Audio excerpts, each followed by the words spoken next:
Oops.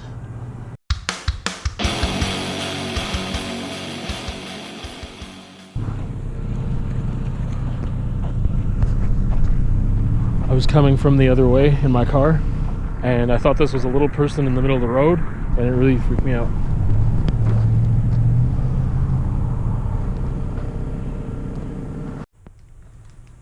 Heater Vlogs 2019, Part 2. Heater Vlogs. I just realized now that the wattage on this thing is not the maximum it could be, because I think I mentioned that portable heaters can only go to a max of 1500 watts. This is only 800 watts. That's its max output. However, I feel, I don't know, like it's like minus 12 outside, it's cold in here. My feet were already cold before I came in here, so that's not like a good indicator. But like, I think it's doing better than the other ones did so far. I might just have to suck it up and be like, hey, this is just as warm as it's going to get with this thing. It's cool, it's so quiet, and I knew it would be quiet because it's a freaking heat dish. It's not like blowing out air, right? But the oscillating thing, I didn't think I would use, but it actually is a good function because I don't need it on me 100% of the time because I'd get too hot. So yeah, I think out of all my options, this was the best choice. You know, if they had a heat dish that put out 1500 watts, then that probably would be even better. But I didn't see one there. So I don't know. I gotta wait for a super cold day the next little bit to really test it. But as of right now, it's working better than anything else. I'm happier with it than anything else. I don't think it's just a placebo effect. Like, this is the fourth freaking heater.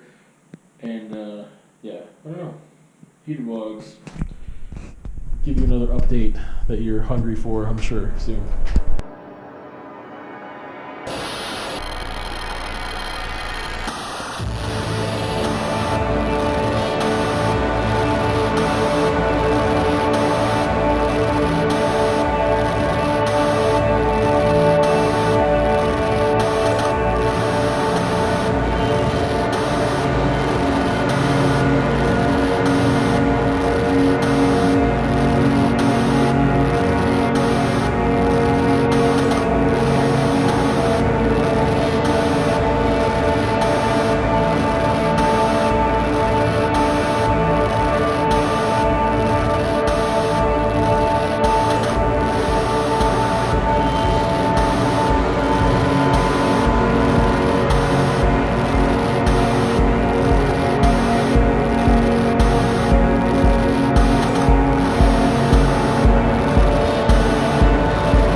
am walking in downtown Lethbridge in alleys for privacy while I public vlog. I have imbibed. I had my exhibition reception. It was from 6 to 8 p.m. But since nobody showed up, we ended early. Happens, I guess. Kind of, sometimes. There was a gentleman riding a bicycle with 2 skis roped to his center bar. I don't know what to call that piece of the bicycle. So that was cool. I got to see that. I took a picture that I like. I'm gonna take another one right now because there's a chair and there's a flickering situation here, and I like it.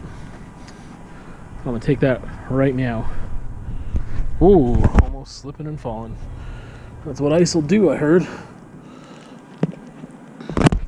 Oh, shit. Oops. This picture sucks. Like ice all over this. Look at this lake of frozen water. Frozen lake. There's a car alarm going off. And people are taking garbage out. And I don't even know, man. Oh. We need to have a little chat. There's a lyric from Lamb of God, Randy Blythe, that I wrestle with a lot because I really like it and it makes sense and I want to like it. I like the idea of it. And it is,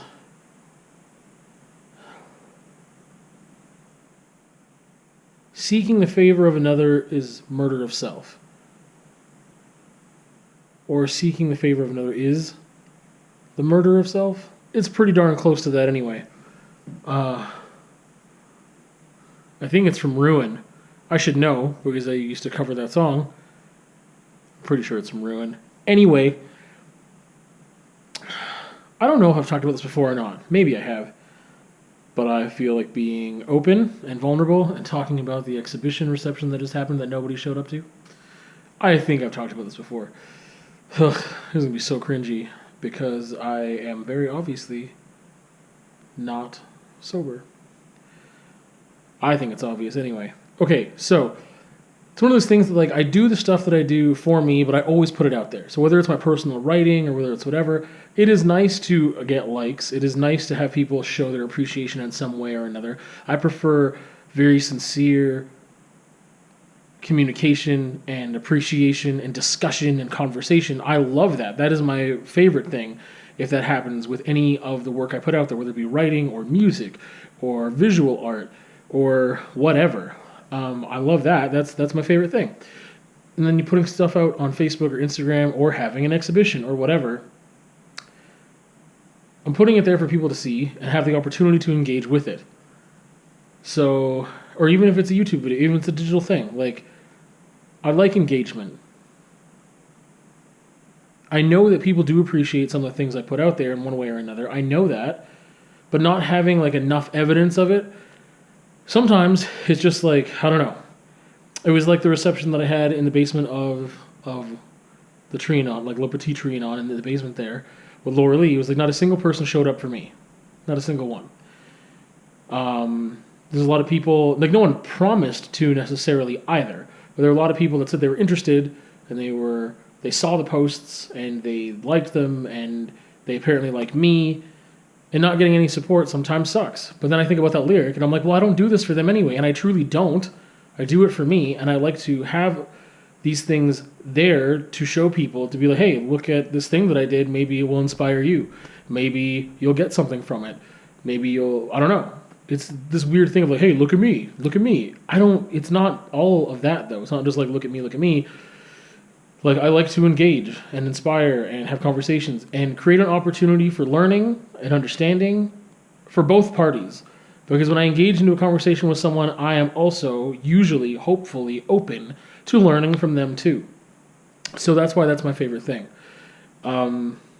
But yeah, obviously I want my work to be appreciated.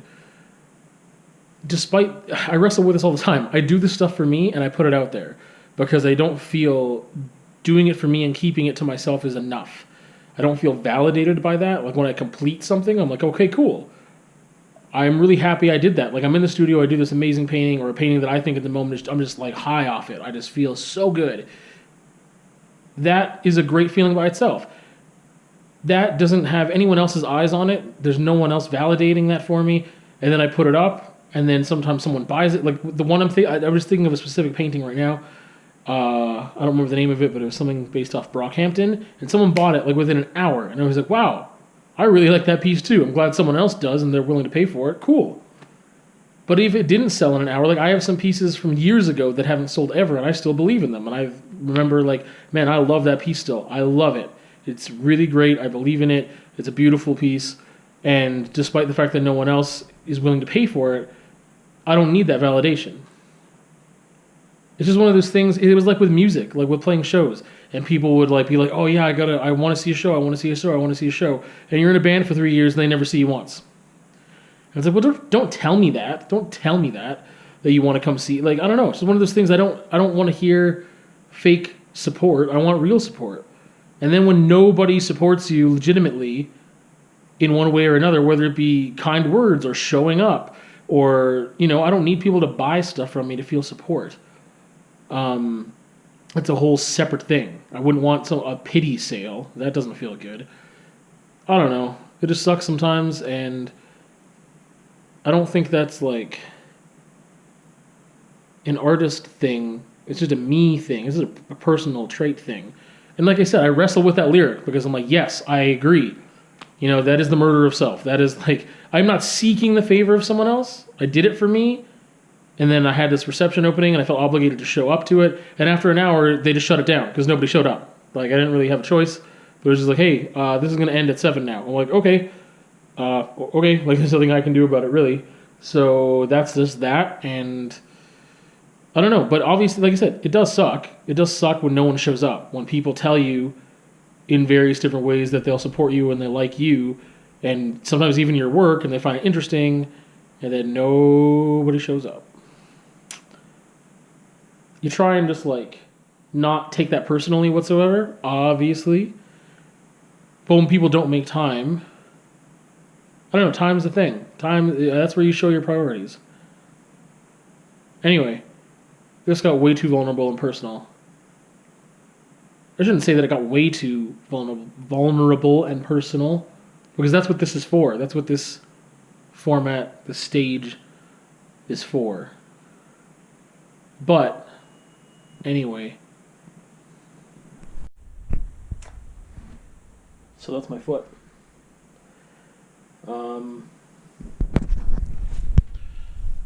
My girlfriend asked if she could paint my toenails, and I have never had any interest in doing that before. I was like, okay, fine. Like, I don't know. I don't think she asked that many times. She was a couple times, and I was like, okay. Like, sure, let's give it a shot. Let's just see what happens. I really like it. I don't know if I would like other colors than black. I mean, black's the first one I've tried, and I really, really enjoy it black. Like, a lot.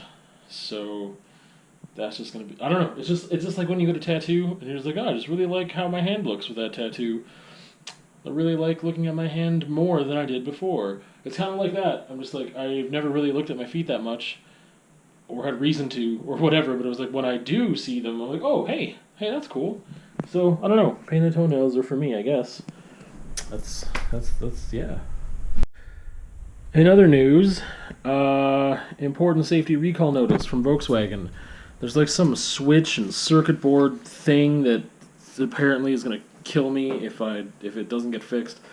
So I'm going to call them right now because I'm still unsure whether or not this is like, it says this notice applies to your vehicle, 2013 Volkswagen Jetta, blah, blah, blah, blah, blah, blah, blah, blah, and says that I need to call them and get it fixed. But then it also says, like, this is how, like, the problem manifests. Like, these are the symptoms, and I don't have any of those symptoms in my vehicle, so I'm really confused. So I'm going to give them a call.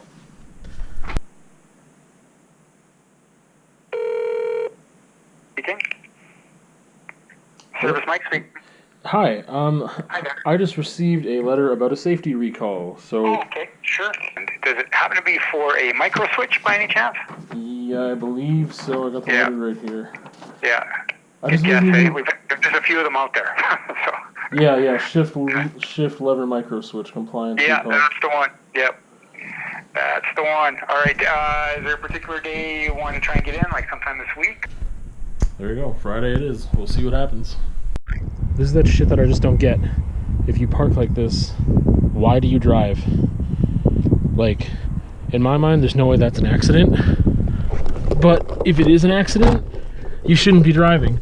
If it isn't an accident, you shouldn't be driving because you're an asshole. And of course, they'll never get a ticket. This type of stuff in parking lots, like, never gets tickets for anything. Even not in parking lots, people rarely get tickets for shit. It's speeding related, or you didn't pay the parking meter, and that's pretty much it. Ugh. So of course, anyway.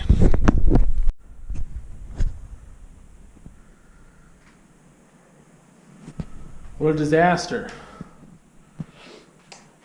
I left this place a mess when I was getting my exhibition stuff over to Street Legal. So today, I did not work. It was like the first day I have not worked in like 2 weeks or something, which is awesome because beforehand I was not getting close to enough days subbing in order to pay rent. So it's great. However, I'm realizing with the whole family aspect that a weekend doesn't feel like a weekend anymore. Like, I don't feel like I get me time. And sometimes me time just means laundry, shopping, cleaning, organizing, just getting my stuff back together where I would have like a week every time to like reset. Obviously, I have the luxury of not being around this family aspect 24/7. But I feel like if I was there 24/7, I would have a better idea of how to balance rather than like, oh, sometimes I'm there and sometimes I'm not. I'm there like 4 or 5 days a week, closer to 5 for weeks and weeks, I think. But I mean, I've got stuff at the studio I want to do. I've got organizing, cleaning at home. I ran so many errands. I have a lot of digital stuff I want to do and don't like want to pack up my laptop and do it, at my girlfriend's house. Sometimes there's only like whatever. Like on a weekday, there's no time really. Maybe like a half hour or something between doing everything else I need to do. Whew. So yeah, I did a lot of Photoshop stuff today that I've been sitting on. Got all my necklaces online finally. Finally got all of them on because there's like over 50. I think there's actually over 60 of them all here. So I'm going to organize that stuff today and just like put it in different spaces around the studio to make it easier so I don't get them all in a knot like I did last time, trying to take some out. Also, I'm going to work on the Etsy store today, so I've got to go with this scale here that I bought and like start weighing a lot of these finished pieces so that I can put them on the Etsy store and it can calculate shipping and all that stuff. So I'm going to work on that today.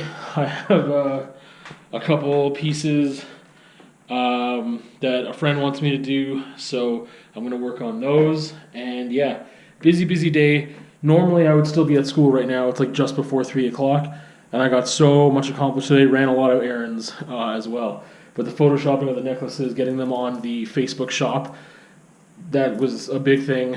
I'm really glad I got that done. Anyway, yeah, I got a lot to clean up here. Oh, I got a kettle. I got a kettle. Where is the kettle? Kettle's in here. I don't know why I need to show you the kettle. I haven't even opened it yet. So maybe I'll show it to you later, but I'm already reaching for it, so. This is a cute little kettle I got, because I don't have a kettle for the studio. The one in the kitchen is really disgusting and gross, and has been like not cleaned for what looks like decades.